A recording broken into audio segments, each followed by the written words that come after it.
चलो यूनिट 2 शुरू कर रहे हैं। यूनिट 2 जो कि रिसोर्सेज़ के बारे में है। किसी भी प्रोडक्ट को बनाने के लिए, कोई भी चीज़ मैन्युफैक्चर करने के लिए, इंडस्ट्री के लिए रिसोर्सेज़ बहुत ही इम्पोर्टेंट रोल प्ले करते हैं, ठीक है? रिसोर्सेज़ मतलब संसाधन हिंदी में हम बोलते हैं कि किन चीज़ों से हम रिसोर्सेज़ को प्रोड्यूस कर सकते हैं। इन रिसोर्सेज़ का प्रॉपर यूज़ ही सब कुछ होता है।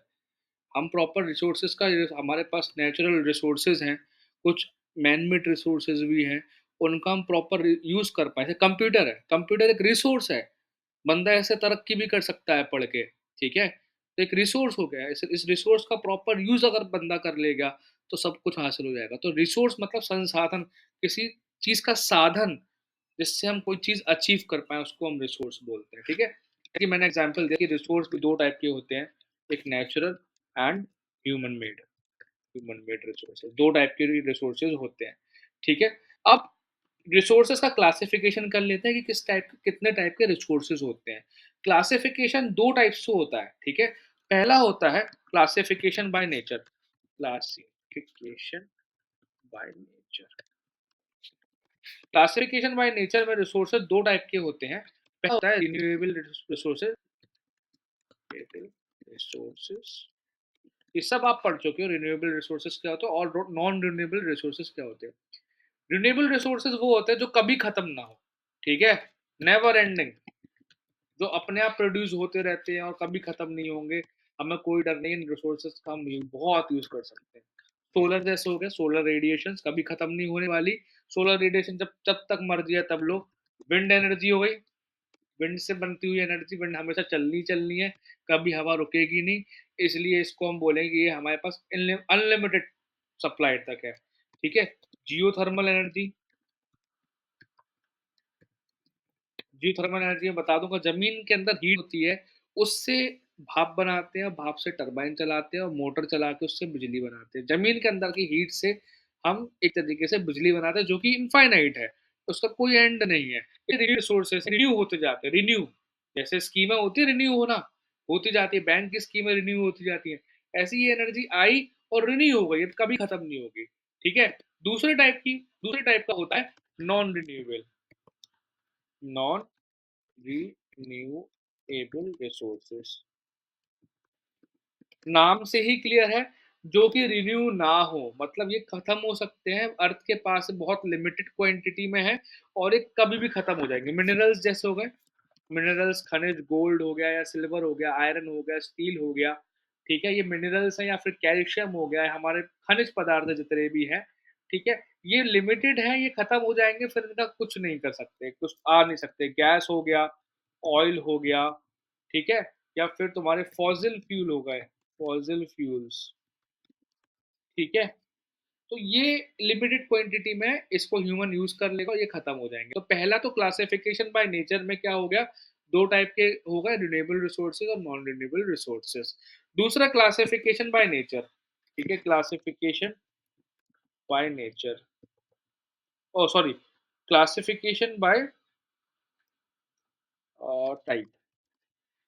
अब देखो क्लासिफिकेशन बाय टाइप में क्या होगा, एक सेकंड,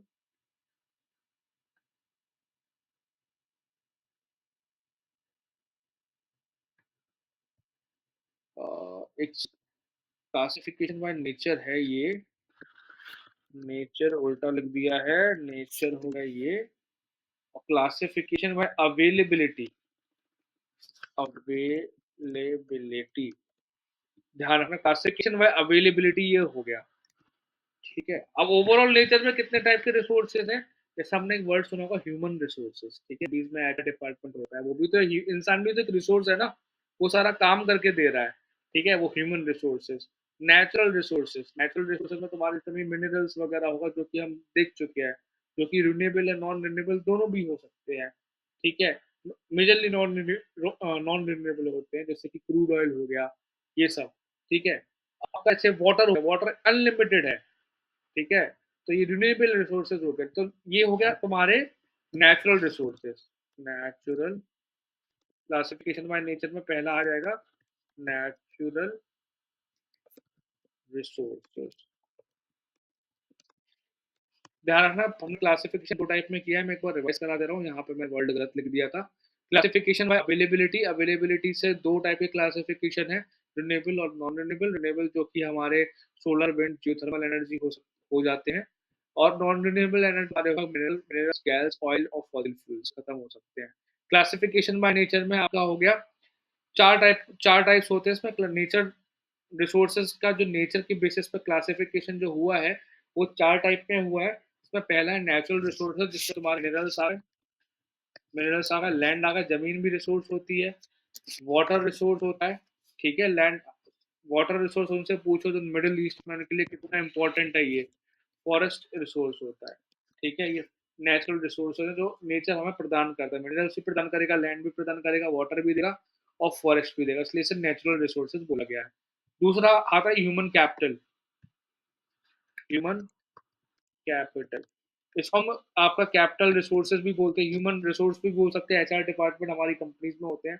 तो ह्यूमन कैपिटल में क्या होता है, एक पर्टिकुलर नॉलेज होती है, इसमें इसमें तुम्हारी नॉलेज होती है, स्किल्स होती है, कोई कार्यशैली जो काम आपको आता है, और किसी चीज में एक्सपर्टीज, ठीक है। ये ह्यूमन कैपिटल में आ जाता है।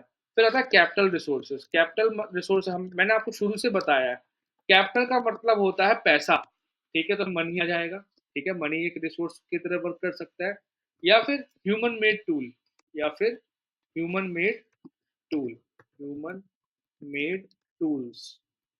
Example, example computers. Computer company आपको कंप्यूटर खरीद के देती है ना, एक रिसोर्स खरीद के देती है, तो जिससे कि आप उसका यूज कर पाए, या फिर कोई प्रोग्राम या फिर कोई सॉफ्टवेयर, ठीक है। ये कैपिटल रिसोर्सेज होते हैं, किसी प्रोग्राम पे बना रहे हैं या किसी सॉफ्टवेयर पे काम करवा रहे हैं, ठीक है। ये तुम्हारा तीसरा रिसोर्स होता है, कैपिटल रिसोर्स। फिर लास्ट आता है इंटेंजिबल, इंटेंजिबल रिसोर्स। इंटेंजिबल याद रखना, इंटेंजिबल का मतलब ये होता है कि जिस चीज को पकड़ ना सको, होल्ड ना कर सको, जिस चीज को, जो चीज दिखाई ना दे, पकड़ ना सको, उस चीज को इंटेंजिबल रिसोर्स बोलते हैं। तो ऐसी क्या चीज है जो पैसा कब कमा के देती है किसी भी बंदे को, और वो पकड़ी नहीं जा सकती, छुई नहीं जा सकती, तो होता है अपना brand reputation. Brand reputation, brand की रेपुटेशन हो गई, ठीक है। किसी चीज पे पेटेंट हो गया, किसी का कॉपीराइट हो गया, ठीक है। ये सब चीजें जो होती हैं, ये बंदे को, ये एक रिसोर्स होती है। ब्रांड रेपुटेशन ऐसे नहीं बनता है कि रिसोर्स है, ये बनाना पड़ता है, बनने पर ये हेल्प करता है आपको और भी आगे बढ़ने के लिए, ठीक है। कॉपीराइट हो गया, पेटेंट हो गया, इस ये चीज, ठीक है। एक और चीज ध्यान रखना, मैंने यहाँ पे स्टार्टिंग में आपको बताया, 3 इकोनॉमिकल एक्टिविटीज होती है, प्राइमरी, सेकेंडरी और टर्शरी। टर्शरी के बाद चौथा, इसमें चौथा भी दिया हुआ है टर्शरी में, बैंकिंग, एजुकेशन, या कोई भी सर्विस, होटल होटल वगैरह हो गया जो सर्विसेज प्रोवाइड करते हैं। इसमें एक और आता है क्वार्टरनरी। क्वार्टरनरी का क्या होता है, फोर, क्वार्टर मतलब 4 होता है ना, तो चौथा टाइप है क्वार्टरनरी। इसमें आर एंड डी आ गया, R&D। R&D का मतलब होता है रिसर्च एंड डेवलपमेंट, तो रिसर्च का काम हो गया। रिसर्च एंड डेवलपमेंट की भी एक इंडस्ट्री होती है, डीआरडीओ। डीआरडीओ का नाम सुना होगा, ये भी रिसर्च, पूरी कंपनी है बड़ी सी रिसर्च एंड डेवलपमेंट की, ठीक है। रिसर्च हो गया, ये सब क्वार्टरनरी टाइप की इंडस्ट्रीज में आता है। तो इन टाइप ये ऐसी भी इंडस्ट्रीज होती हैं। ऑब्वियसली बात, रिसर्च तो करनी ही पड़ेगी। कि अब अगला टॉपिक आता है कि इंडस्ट्रियल टर्मिनोलॉजी, इंडस्ट्रियल टर्मिनोलॉजी में हम लोग 3-4 वर्डों के मतलब जानेंगे, ठीक है। सबसे पहले होता है footloose industry. Loose industry,